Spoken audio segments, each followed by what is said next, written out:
नमस्कार, मैं हूं मनीष दीक्षित, लेकर आ गया हूं अंदर की बात। हाल ही में एक संभाग आयुक्त ने कलेक्टर्स और सीईओ की कॉन्फ्रेंस में कुछ ऐसी बात कह दी जिससे कुछ अधिकारी असहज हो गए।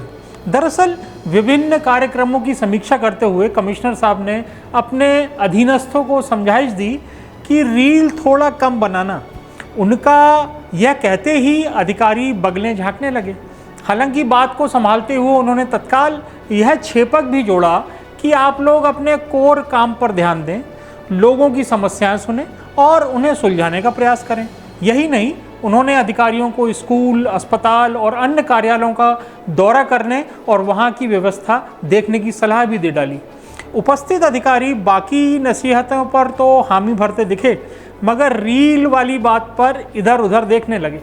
अंदर की बात यह है कि जिन अधिकारियों से ये बातें की जा रही थी या जिनको ये ऑर्डर्स दिए जा रहे थे, जिनको ये संदेश या नसीहत दी जा रही थी, उनमें से कुछ सोशल मीडिया पर अति सक्रिय रहते हैं। जाहिर है सोशल मीडिया पर एक्टिव हैं तो रील भी बनाते होंगे।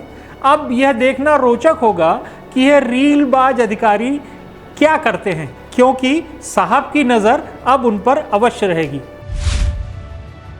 वैसे तो भाजपा के प्रदेश अध्यक्ष हेमंत खंडेलवाल काफ़ी सहज हैं, मगर कुछ दिनों से उनके व्यवहार में जो परिवर्तन हुए हैं उसका एहसास पार्टी कार्यकर्ताओं को होने लगा है। पार्टी ऑफिस जाने वालों की माने तो इन दिनों कार्यकर्ताओं की पूछ परख और बढ़ गई है।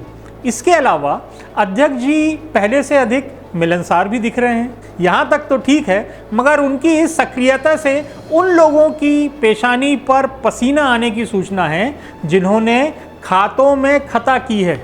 अंदर की बात यह है कि आजकल अध्यक्ष जी हिसाब किताब भी गंभीरता से देखने लगे हैं। वैसे वे इस काम में निपुण माने जाते हैं, क्योंकि कई साल तक उन्होंने पार्टी का हिसाब भी देखा है। खातों को लेकर उनकी यह गंभीरता क्या गुल खिलाती है, यह तो आने वाले दिनों में ही पता चलेगा, क्योंकि खातों में जो खता हुई है उसकी राशि लाखों में नहीं करोड़ों में है।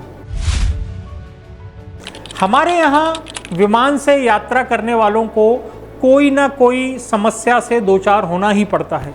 आए दिन इस तरह की खबरें आती हैं। ऐसा नहीं है कि विमानन सेक्टर को नियंत्रित करने के लिए कोई संस्था नहीं है।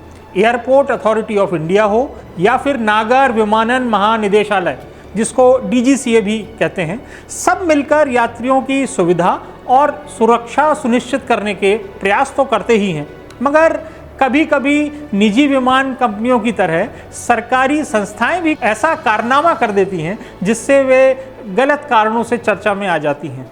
एयरपोर्ट अथॉरिटी के ऐसे ही एक कारनामे की आजकल बहुत चर्चा है। अथॉरिटी ने यात्रियों की संतुष्टि को लेकर एक सर्वे कराया है, जिसमें मध्य प्रदेश के खजुराहो एयरपोर्ट को कस्टमर सेटिस्फैक्शन इंडेक्स में सबसे ऊपर रखा गया है। चर्चाएं इसलिए शुरू हो गई हैं क्योंकि 1 जुलाई से इस एयरपोर्ट से एक भी उड़ान संचालित नहीं हुई है। खजुराहो से वाराणसी की जो सीमित उड़ान थी वह भी बंद हो गई है। हालांकि दावा है कि यह इंडेक्स इस साल के पहले 6 महीनों के फीडबैक के आधार पर तैयार किया गया है, लेकिन पहले 6 महीनों में भी इस एयरपोर्ट से मात्र 2 उड़ानें ही संचालित होती थी, एक खजुराहो से दिल्ली और दूसरी वाराणसी। दिल्ली की उड़ान पहले ही बंद हो गई थी और वाराणसी वाली 1 जुलाई को बंद हुई है ना आश्चर्य की बात कि जिस एयरपोर्ट पर ना विमान है ना यात्री, वह यात्रियों की संतुष्टि के सूचकांक में पहले नंबर पर आ गया है। नेताओं की करनी और कथनी में बड़ा अंतर होता है। एक तरफ भाजपा, तमाम कथावाचक और अन्य राष्ट्रवादी संगठन हिंदुओं से अधिक बच्चे पैदा करने की अपील कर रहे हैं, मगर दिल्ली वाले दुविधा में फंस गए हैं। दरअसल दिल्ली सरकार ने महिलाओं को 2500 रुपये मासिक देने की जो लक्ष्मी योजना शुरू की है, उसमें एक प्रावधान है कि जिन महिलाओं के 3 से ज़्यादा बच्चे हैं उन्हें इस योजना का लाभ नहीं मिलेगा। बहरहाल 3 से ज़्यादा बच्चों वाली महिलाओं को योजना से बाहर करने के प्रावधान पर आम आदमी पार्टी सहित अन्य पार्टियां जो हैं वो भारतीय जनता पार्टी वालों की या दिल्ली सरकार की चुटकी ले रही हैं। उनका कहना है कि भाजपा एक बार बता दे कि हिंदुओं को आखिर करना क्या है।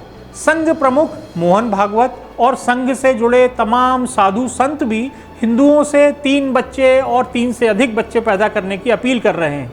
इसी प्रकार मध्य प्रदेश में दिग्विजय सिंह सरकार ने भी 2 से अधिक बच्चों वालों के लिए जो प्रतिबंध लगाए थे उन पर छूट देने के आदेश की बड़ी बेसब्री से प्रतीक्षा हो रही है। इस प्रतिबंध के चलते कई लोग नौकरी के लिए अयोग्य घोषित किए गए और सैकड़ों लोग आवेदन ही नहीं कर सके। हालांकि मध्य प्रदेश के मुख्यमंत्री डॉक्टर मोहन यादव इस प्रतिबंध को हटाने के निर्देश दे चुके हैं। आज के लिए बस इतना ही। आप सभी को हमारे 80वें स्वतंत्रता दिवस की हार्दिक शुभकामनाएं। आप जो भी काम कर रहे हैं उसमें और बेहतर करें। अगले हफ्ते फिर मिलेंगे पीपुल्स अपडेट में। नमस्कार।